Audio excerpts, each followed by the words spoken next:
kind words. It's particularly appreciated when it comes from a very close friend, as you said, for 40 years, and therefore maybe should be discounted because it comes from a very close friend. I also want to express my appreciation. Where's Charles sitting? Charles Small, for his initiative in setting up ISGAP, which I'm proud to be associated with, and of course to both the Miller Center and ISGAP for co-sponsoring this evening. I must say that, as I look around, I told Chaim that I actually see some faces from the last time that I was here. Or that's just may be that I don't remember well, but I do think I see some faces, and it gives me a certain sense of familiarity. And also, when you mentioned Chaim about the website, I think I have to make full disclosure, and that is I don't know what's on my website, and the reason being because I happen to be technically illiterate. I'm one of the few who still has not yet entered the computer age, and so I don't really know how the internet works, videos and the like, which reminds me of a true story that my son, who's now 27, came to me when he was not yet 3 years of age, and somehow he had a prescient sense that I didn't know how these things work. And he looked up at me with that rather whimsical smile that he had, a mischievous smile, I would say, and he said to me, "Daddy, can you help me fix the video?" And I said, "Well, Yoni, I don't know how to fix the video." And he looked at me with that grin of his head. "I know, Daddy. All I'm asking you to do is to pick me up because I can't reach it." Whereupon, later that day, my daughter came to me and said, "Daddy, you know what Yoni told me?" And I said, "No." He said, "Gila, Daddy may be a nice man, but he's not very smart. Not very smart." So that's the riposte to the very nice introduction that I got. And while I'm on it, I won't tell any more stories, but you spawned another one from my son with the 92% issue. That was the first election in which I ran. It's gone down since with each election. But in that first one, and I was nominated, it happened then by acclamation, I won't go into that. But at the nomination meeting, my son, as I said, now 26, then 12, was very disturbed that I was running for parliament. We had a very, very close relationship, and he anticipated that the relationship would be disturbed by my being away from home and the like. So he's walking around very forlorn and visibly upset, and a journalist sees him and says to him, "What do you think of your father running for parliament?" And he answered as follows. The context is the late 90s, which becomes relevant, you'll see more. He answers as follows, which was front page in the newspaper the next day. He said, "I think my dad's crazy. He's a law professor, he's a human rights lawyer. That I can understand. What does he want to go to parliament for? Nothing ever happens there. They don't do anything. If anything, some of them become corrupt, and there's a Monica Lewinsky waiting for him around the corner." Yeah. So 6 weeks later, as I'm telling this story, but I at the risk of sounding self-serving, but Chaim's already said it, I did get elected with 92% of the vote. So there's a journalist calls up my son. He said, "What do you think of your dad now? He got 92% of the vote." And my son answered as follows, again, front page in the newspaper. The next day he said, "Donald Duck running in this riding for the Liberals would have got 92% of the vote. If my dad lost, that would have been a story."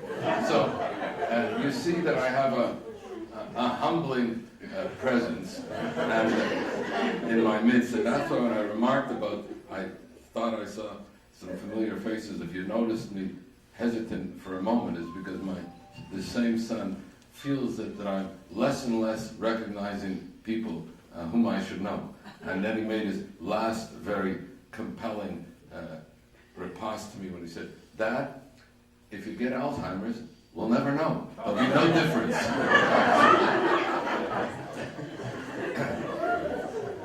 Okay, now next time you might want to invite him. He really is a very funny kid. I'm pleased to really be here to participate in what I take to be the common cause which brings us together. And that is the struggle against hate, against anti-Semitism, against atrocity, against injustice, and always, always against indifference. As it happens, I recently participated in the largest ever interparliamentary delegation that went to Auschwitz, a death camp Auschwitz, on the occasion of International Holocaust Remembrance Day on January 27th, which this year also marked the 69th anniversary of the liberation of this most brutal extermination camp of the 20th century. It was, for me and for those who were with me, it was a large delegation from Israel. We had over 60 parliamentarians from Israel, a large delegation of Polish parliamentarians.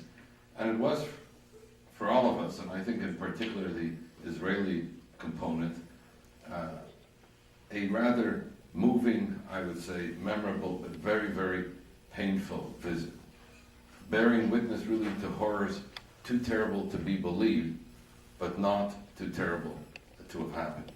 And I recall, this is my second visit to Auschwitz. The first time I was there was in 1962. I was then a law student, and Canada used to have these summer fellowship programs to different countries every year. That summer it was Poland. We were there for 3 months. One day was at Auschwitz, and the thing that I remembered always from that trip is you would never know from the tour guide, the person who took us around, that any Jews were killed in Auschwitz. You heard about Poles and Russians, no reference to Jews. This time when I went into the first barracks, it stated clearly that from 1942 to 1944, 1.3 million people were murdered here at Auschwitz. 1.1 million of them were Jews. Reminding us of Elie Wiesel's dictum, as he put it, that the Holocaust was a war against the Jews, in which not all victims were Jews, but all Jews were targeted victims.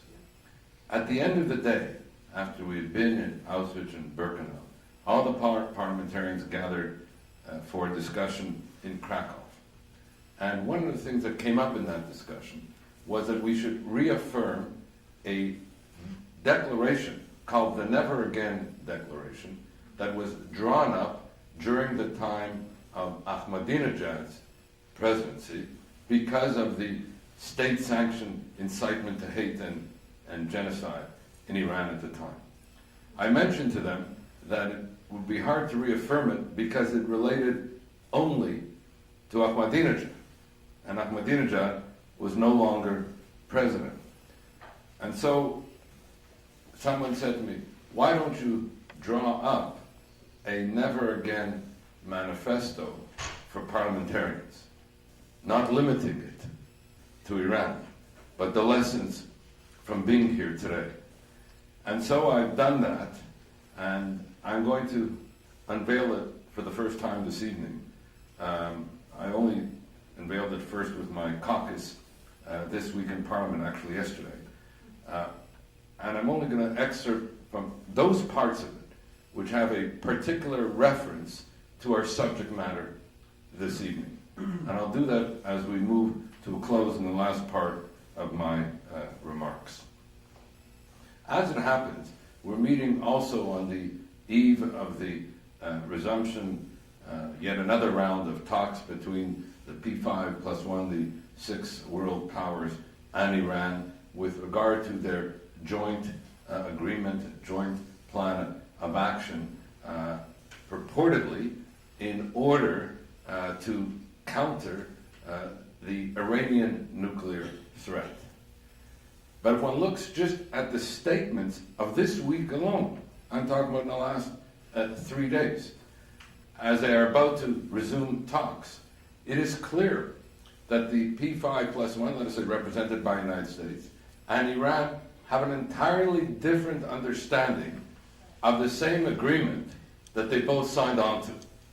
And so, Secretary of State Kerry stated that there is no question that the agreement prohibits any right to enrichment for Iran. In fact, he says this is prohibited under the Nuclear Non-Proliferation Treaty and the like.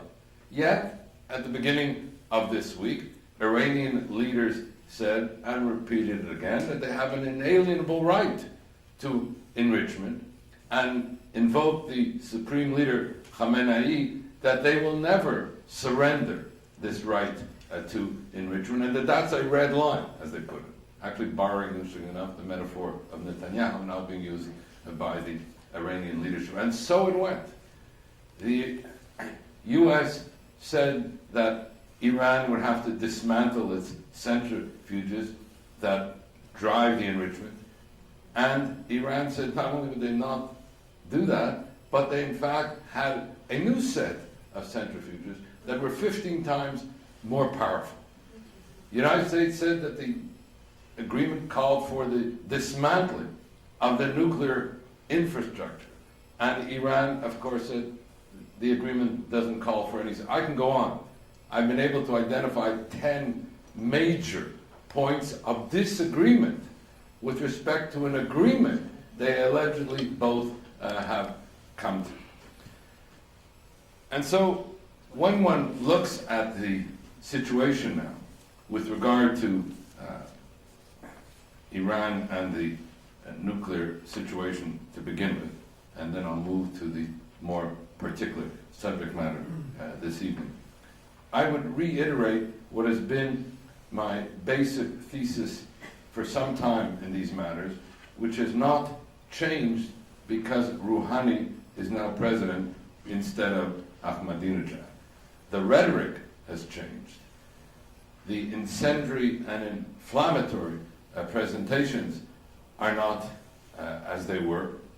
And we have what The Economist first called in the summer an unprecedented and remarkable charm offensive by Rouhani, which was on display, of course, in the UN General Assembly in November, a display last month in Davos, where he was referred to as a rock star in Davos, and so on. But I'll still make the point. This supreme leader remains the supreme leader. Rouhani, like Ahmadinejad, were there at the behest of the supreme leader and would not have been there without the approbation of the supreme leader, Khamenei. And so my basic thesis is that Khamenei's Iran, and I use that term to distinguish it from the people and publics of Iran, who are otherwise the targets of massive domestic repression, that Khamenei's Iran constitutes, and has constituted for some time now, a clear and present danger to international peace and security, to regional and Middle East stability. One only has to think about the Iranian criminal complicity in what is happening in Syria and in the surrounding area, to Israel and the Jewish people, and increasingly and alarmingly so, to its own people. What we are witnessing in Khamenei's Iran is the toxic convergence of four distinct yet interrelated threats: the nuclear threat, the terrorist threat, the incitement threat, and the domestic repression threat.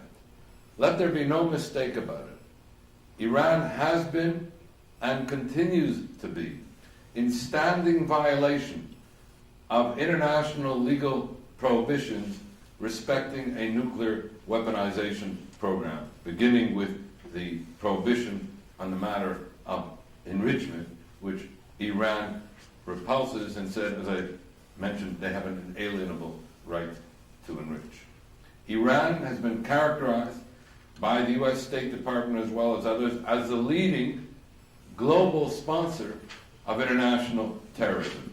That has become an understatement. It's not just a sponsor of international terrorism, it's actually a participant in that international terrorism, which has undertaken now a global involvement, of which Syria is only one manifestation of it. Iranian terrorist attacks from 2001 to 2013 spawned 5 continents. And while the attacks may not have been directly carried out by Iran, the Iranian fingerprints were all over these terrorist attacks. The third, on the matter of incitement, and I can best cite a unanimous finding and conclusion of law by the Canadian Parliament. And I have to say, our Parliament is becoming increasingly adversarial, not unlike the American Congress. So to get a unanimous finding on anything is a rare occurrence these days. But the Canadian Parliament determined back in 2010 that Iran has already committed, I repeat, already committed the crime of incitement to genocide prohibited under the Genocide Convention. And as to the fourth threat in the matter of domestic repression, that Iran is engaged in what I would call systematic and widespread violations of human rights that in many instances constitute crimes against humanity, against its own people. And so let me move now to the particular topic. I was just contextualizing it because one can't discuss the particular topic of some inconvenient truths about human rights and anti-Semitism without realizing the globality of the threat with respect to Khamenei's Iran. And while the attention, yet again, when the talks resume, will focus on Iran's nuclear program, understandably so, and I would say necessarily so, one must guard against that kind of preoccupation with the nuclear program at the expense of the other threats and operating in such a way so as to marginalize, if not sanitize, the other threats, particularly the massive human rights violations. I'm reminded here, and I think here in the audience, as Americans, you will remember this far better than me, that when the United States negotiated an arms control agreement with the former Soviet Union at the time, it did not turn a blind eye to the violations of human rights in the former Soviet Union. It did not ignore the plight of political prisoners there. It did not ignore the situation with regard to Soviet Jewry. On the contrary, we had the Helsinki Final Act, which is 3 interrelated baskets: the security basket, the economic basket, and the human rights basket, with the human rights basket emerging as a transformative dynamic with respect to the situation in the Soviet Union as a whole. The Jackson-Vanik Amendment, yet another example of the importance that was placed on the issues of human rights in the Soviet Union as being inextricably bound up with the nuclear situation and arms threat from the Soviet Union, such that at the end of the day, it was the focus on human rights, if I may borrow a Marxist metaphor, that led to the withering away of the former Soviet Union. So what follows now is an inventory of these widespread and systematic human rights in Iran today. And interestingly enough, I'm going to not deal with the violations as they were, though they were all there during Ahmadinejad's time. I'm going to deal with them as they are now in Rouhani's time. And you will see not only that they have not abated, but that in some instances they have in fact even intensified. Leading back to what I originally said, that if you want to understand the Iranian leadership and its theocratic character, then you have to begin with the supreme leader, Khamenei, and from that everything else follows. Let me begin with the question of executions. Prior to Rouhani's ascent to power, Iran had the highest per capita rate of executions of any country in the world. Since Rouhani came to power, that rate of executions, already the highest, has even intensified. When Rouhani was at the United Nations General Assembly in November then described widely as the Rouhani charm offensive at the time. 30 Iranians were executed in that week alone. You didn't read a thing about it. In the month of January 2014, 83 Iranians were executed. I suspect that very little has been read by you about that as well.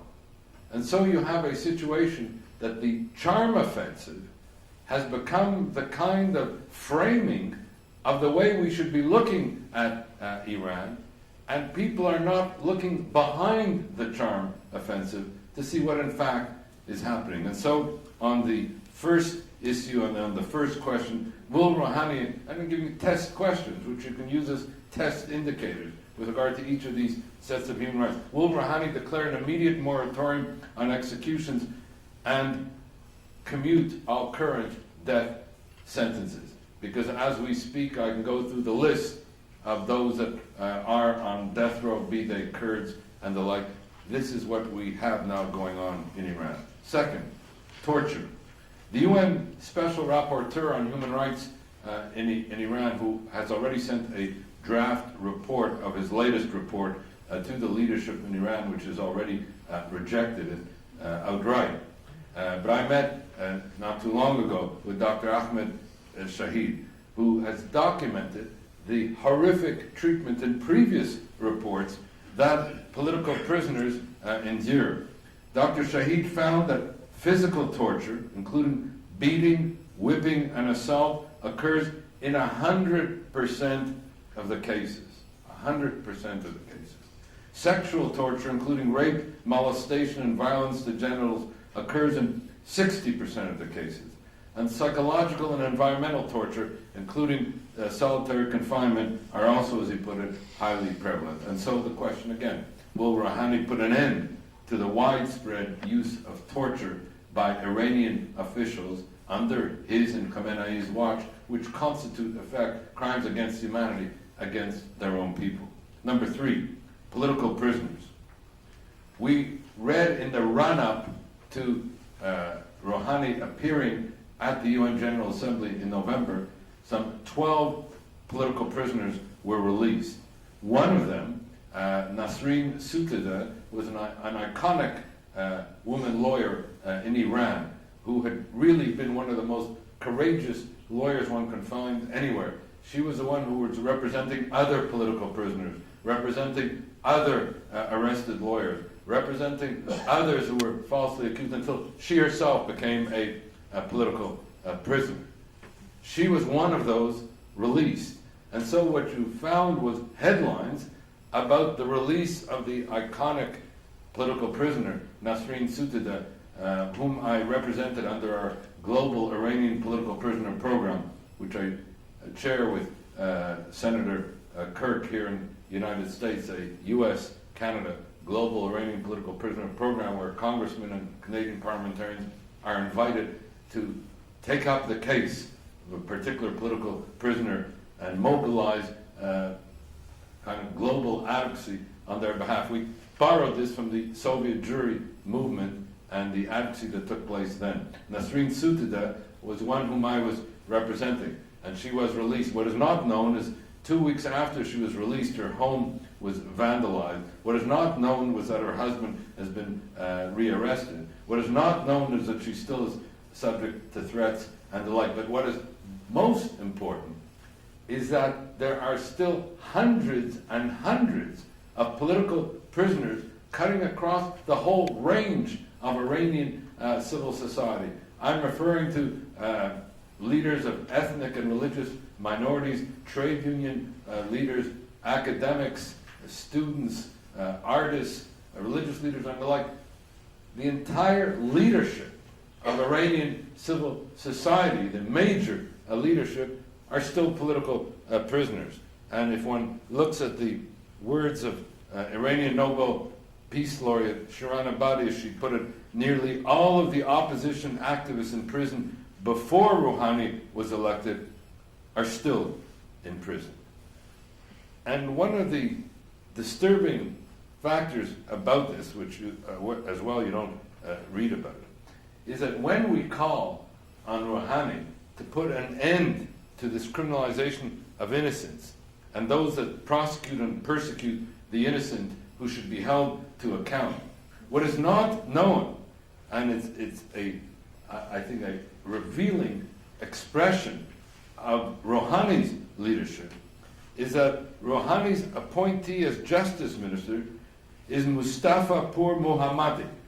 Mustafa Pur Mohammadi is not a household name for you, but it is to the Iranians themselves, the families of political prisoners, the families of those who've been murdered. And I was in Paris in October when a memorial meeting was held by the families of those murdered, including the fact that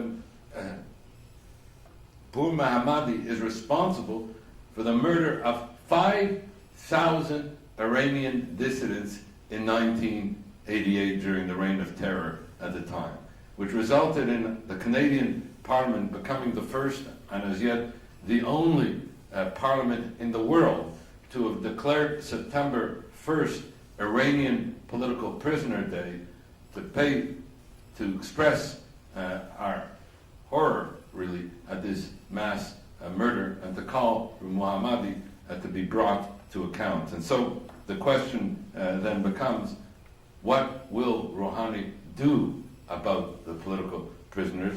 Will he release them as he undertook to do, and will he stop detaining new ones? Brings me to the fourth, and I'll start to move more quickly, the fourth major violation, and that is the prosecution and persecution of the Baha'i. As we meet, all the Baha'i leadership is in prison. The Baha'i constitutes the largest religious minority in Iran, some 300,000. But the leadership in Iran, prior to Rouhani, but continuing with Rouhani, and at the behest of Khamenei, effectively wages war against the Baha'i. They're routinely imprisoned for practicing their faith. I mentioned about the leadership being imprisoned. The 7 major Iranian leaders were all sentenced, as now they're in their 60 years, to 20 years in prison, which at their advanced age amounts to a virtual death sentence.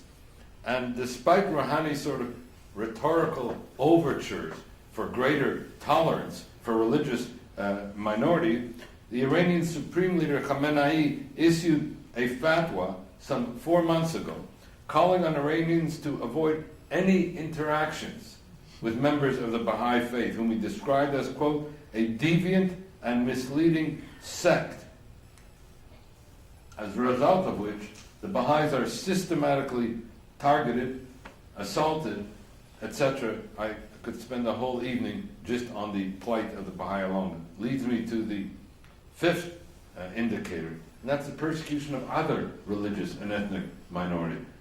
In a word, the Iranian state also incites hatred and violence against other minorities, violating their political, social, religious, cultural, linguistic, and educational rights.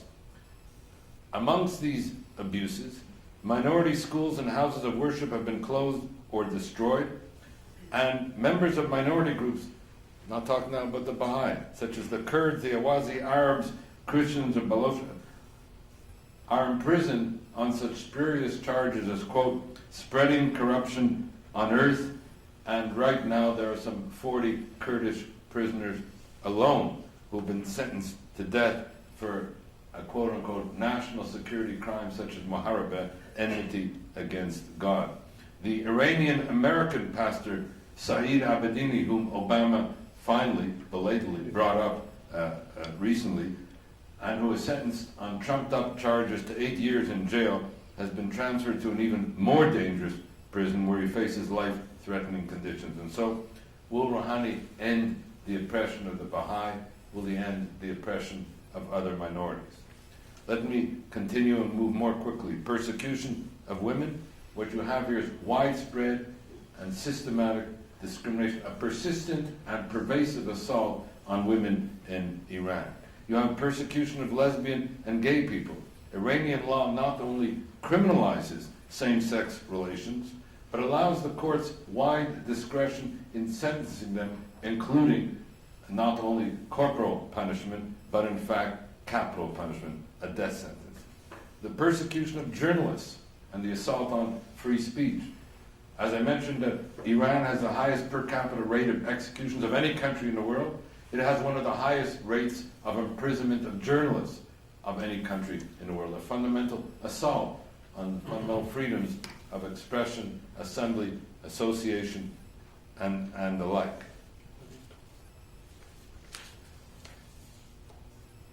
Let me just close by making reference to just several others very quickly. A fundamental violation is an ongoing assault on the rule of law and on the independence of the judiciary. Simply put, there is no independent judiciary in Iran, and the entire legal system is designed to enable and enforce the regime's massive repression of human rights. And so, lawyers representing political prisoners have their licenses revoked or become political prisoners themselves. 9 major governmental ministries responsible for the rule of law and the administration of justice have become sanctuaries for the human rights violators themselves. And I can go on. Poor Mohammadi, the Minister of Justice, is one example. We had the denial of political rights in the manner in which Rouhani was elected in an election that was clearly neither free nor fair. And there is, as Dr. Shahid put it, a reigning culture of impunity in Iran. Not only is poor Mohammadi a case study, but you can look to the defense minister, also appointed by Rouhani, Hossein Dagan, who has ties to Hezbollah and has been implicated in the 1983 bombing of the U.S. barracks in Beirut. And again, one can go on in terms of the culture of impunity, give a whole lecture on that. Let me now move, and with this I'll move to a close, to the whole issue of incitement to hate and to genocide in Iran. What one has to appreciate, and perhaps it's not always understood, and one has to contextualize it so that one appreciates it. The culture of hate and incitement to genocide in Iran is state-sanctioned and state-orchestrated. It emanates from the supreme leader. When you had Ahmadinejad with his incendiary and inflammatory rhetoric, one didn't always appreciate that he would end up quoting the supreme leader Khamenei with respect to the incendiary incitement to hate and genocide that he was engaged in. A second thing is, it takes place in a non-democracy, takes place in a theocratic dictatorship. So the American notion of more speech to combat the hate speech simply doesn't exist and doesn't apply. And it is not only hate speech, it's state-sanctioned incitement to hate and genocide. Let me just give you some examples to this state-sanctioned incitement to hate and genocide, because what we have had is a critical mass of that culture of hate that cuts across all parts of the Iranian leadership.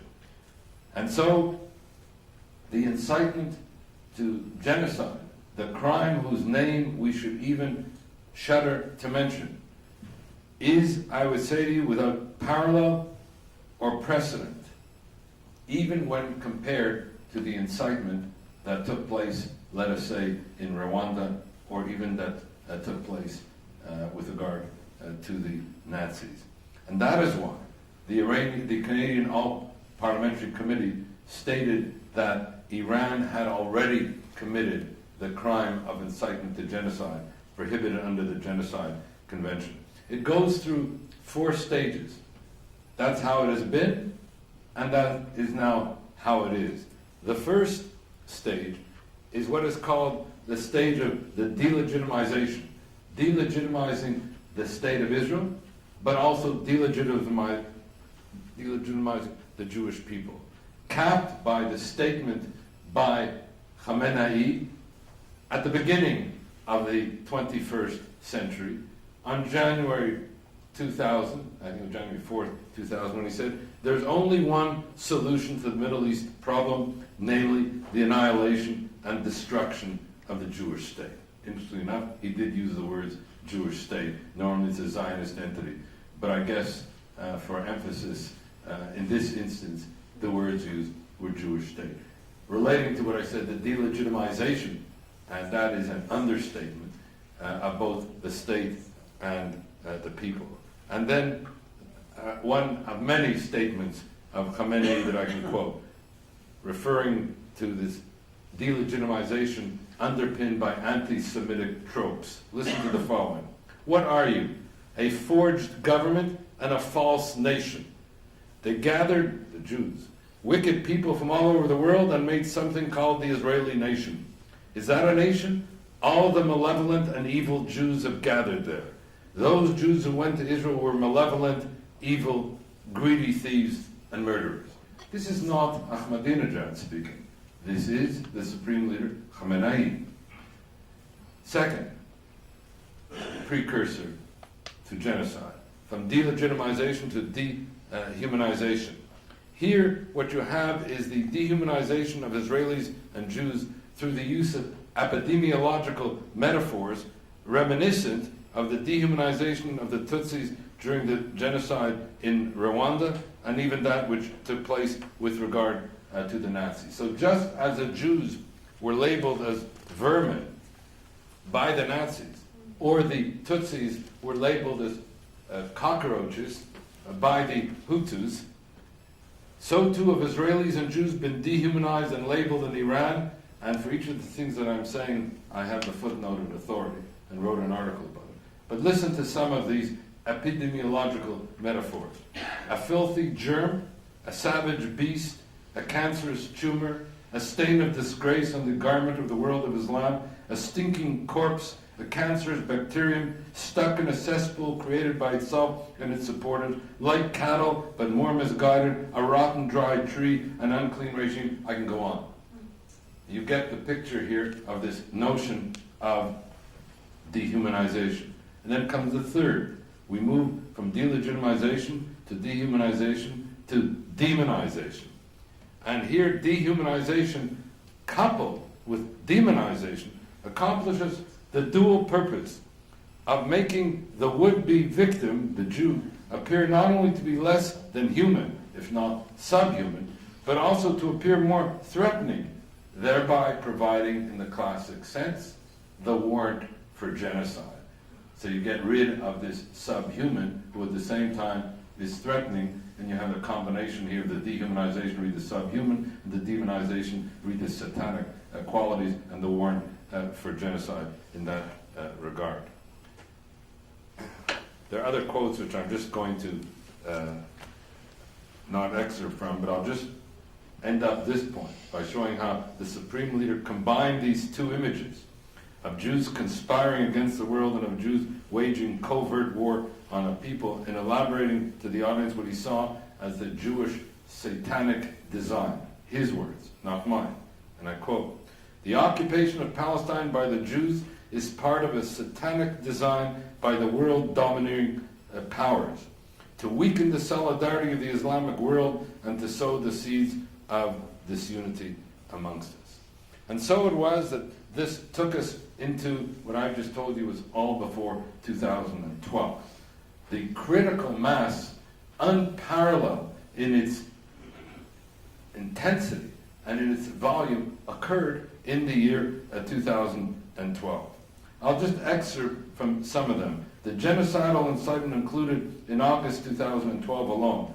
President Ahmadinejad's call to, quote, "remove the Zionist black stain from the human society," adding that the very existence of Israel is an insult to humankind and an affront to all world nations, and requiring the wiping out of this scarlet letter from the forehead of humanity.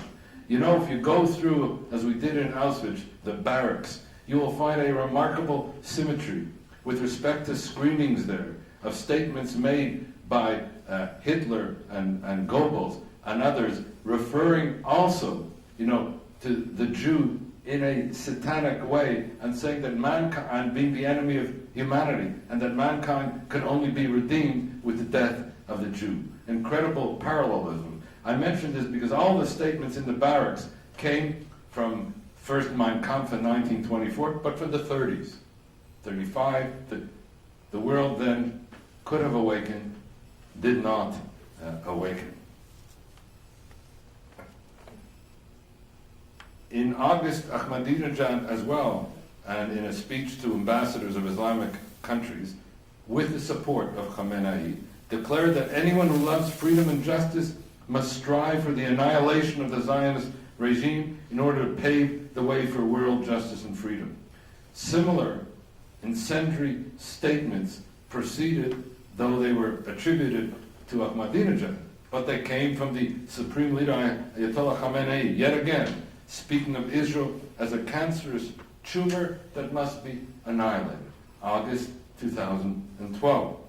Moreover, these cruel and incendiary statements emanating from both Ahmadinejad and Khamenei, and from Ahmadinejad with the authority of Khamenei, have been commingled and conflated with ugly anti-Semitic hate, including classical anti-Semitic tropes blaming the Jews for the poisoning of the wells these past 400 years, adding that the Zionists have been inflicting very heavy damage and suffering on the whole of humanity for over 2,000 years, especially over the last 4 centuries.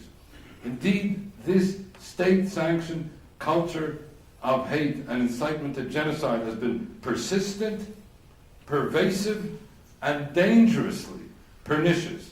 The 21st century, as I said, began with Khamenei calling for the annihilation of the Jewish state. It was followed during this decade by the parading in the streets of Tehran of a Shiab-3 missile draped in the emblem "Wipe Israel off the map." It has continued with the use of these epidemiological metaphors referring to Jews, as I mentioned, as filthy bacteria and the like. Just this past week, the Speaker of the Iranian Parliament referred to Israel as a cancerous tumor. When Ahmadinejad said it, you heard about it. When the Speaker of the Parliament says it, you don't hear about it. When Khamenei reaffirms it, and when the Speaker of the Parliament invokes Khamenei in saying it, we're not hearing anything because the charm offensive has overtaken everything. And so the question then becomes, I have here a whole series of statements of what has happened just in 2013 alone from every leadership component in Iranian society, whether it be the Iranian Revolutionary Guard Force, I can go on. Leaders of the parliament, all engaged in this kind of incendiary and incitement to hatred and genocide. I recall here Jose Maria Aznar, a former Prime Minister of Spain, who wrote a year ago that he recalled meeting Khamenei during his time in office in October 2000. And I quote what he says: "Israel to him was a kind of historical cancer, an anomaly, a country to be put in flames and condemned to disappear," Aznar said. Khamenei said very clearly that Iran must eliminate Israel and wipe it off the map. And he says how he was struck by the intensity and commitment of Khamenei to, in fact, carry out the genocide. More recently, on November 20th, 2013, Khamenei told an assembly of some 50,000 Basij militiamen that Israel was ready to fall. Quote, "The Zionist regime is a regime whose pillars are extremely shaky and doomed to collapse. The Israelis," he said, "should not be called humans." And most recently, Israel, again, Khamenei, Israel is a sinister, unclean, rabid dog of the region. In Islam, dogs are traditionally seen as impure. Adding the modifier rabid leaves only one interpretation about what the fate of this dog people should be. And so the question becomes, with this I close, what then can we do and what must be done? it seems to me that the whole approach to Iran that is focusing, understandably, as I said, and necessarily so, on the nuclear issue, is allowing the massive human rights violations, the massive state-sanctioned incitement to hate and genocide, the ugly anti-Semitic tropes, not only to pass without comment, but in fact to sanitize them in the marginalization and ignoring of them. And so here, and for sake of time, just an itemization of what an action plan must be with regard to Iran. One, we must expose, unmask, and hold Iran accountable for the critical mass of violations of human rights and international law, which includes the acceleration of the nuclear weaponization program in continuing standing defiance of international law as we meet. The crime, as I said, of state-sanctioned incitement to genocide in violation of the Genocide Convention. The globalization of terrorist criminality targeting innocents, as I mentioned, across 5 continents, and the massive domestic repression. I find it astonishing that not one state party to the Genocide Convention, where it is clear that Iran has already committed the crime of incitement to genocide under the Genocide Convention, has yet to undertake any action, even such a modest initiative as referring the matter to the UN Security Council for deliberation and account. Not one state party has undertaken even that modest initiative, let alone other juridical remedies which remain available under the Genocide Convention. 2, one must sound the alarm and shine the spotlight on the systematic and widespread assaults by the Iranian theocratic dictatorship on the human rights of the Iranian people, which, as I said, are constituted crimes against humanity. We need to enlarge and advance the Iranian Global Political Prisoner Advocacy Project so other countries, besides the United States and Canada, globalize the advocacy movement on behalf of political prisoners, as it was done with regard to Soviet Jewry. 4, one needs to combat the Iranian Islamic Republic's not only pervasive criminality, but impunity, along the examples that I gave. As I said, Canada is the only country to have called Iran to account and recognized their criminality with Iranian Political Prisoner Day. 5, to call upon Iran to cease and desist from its state-orchestrated policy of wanton executions, to cease and desist from its persistent and pervasive assault on the rights of women, including cruel and inhuman treatment and punishment such as stoning and flogging, which continues to go on as we meet, to support targeted sanctions, not only against those who are involved in the nuclear program, but targeted sanctions against those who are involved in these massive violations of human rights, against those who are involved in the state-sanctioned incitement to hate and genocide, against those who are involved in the dissemination of ugly, incendiary, anti-Semitic tropes and the like. Which leads me now to close just with returning to that trip to Auschwitz and what we have learned. I'm going to just, from this, take 3 lessons. More can be taken. I tabled, I said with my caucus this week, 12 major lessons, but 3 that apply particularly to Iran.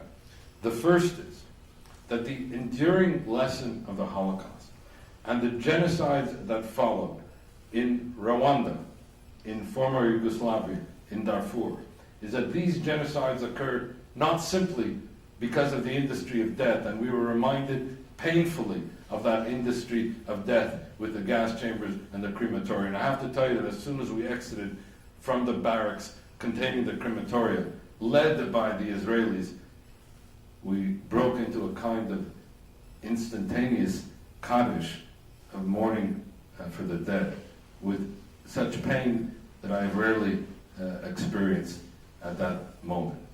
And the understanding, as the Supreme Court of Canada said, and I'm quoting, that the Holocaust did not begin in the gas chambers. It began with words.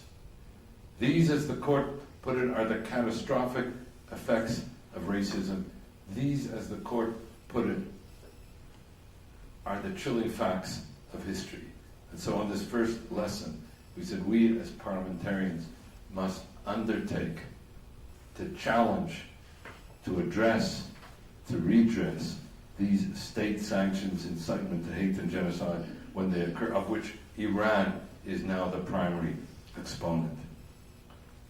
A second lesson, which relates directly to Iran, which comes out of our Auschwitz experience, and that is that the Holocaust and the other genocides that followed, and I might add that we are on the eve of the 20th anniversary of the Rwandan genocide, where from April to June 1994, 1 million Rwandans were murdered. What makes the Rwandan genocide so unspeakable is not only the horror of the genocide itself, that would be bad enough, but the fact that this genocide was preventable. Nobody could say that we did not know. We knew, but we did not act. Just as nobody could say that we did not know what was happening in Darfur. We knew, but we did not act. Just as nobody could say that we don't know what is happening to the civilians in Syria. That, in March 2011, began the most peaceful civil protest that now has resulted in more than 140,000 dead. One only has to read the recent report that came out about the assaulting, the maiming, the torturing, the murdering of children, the most vulnerable of the vulnerable, to appreciate the horror of indifference and inaction on the part of the international community. And it began with the Holocaust, with the international community as a bystander community. And so the second dangerous lesson that relates as well to Iran. And the third that I wanted to mention is really the la trahison de clerc, the betrayal of the elites. And that is the Nuremberg crimes, were the crimes of the Nuremberg elites.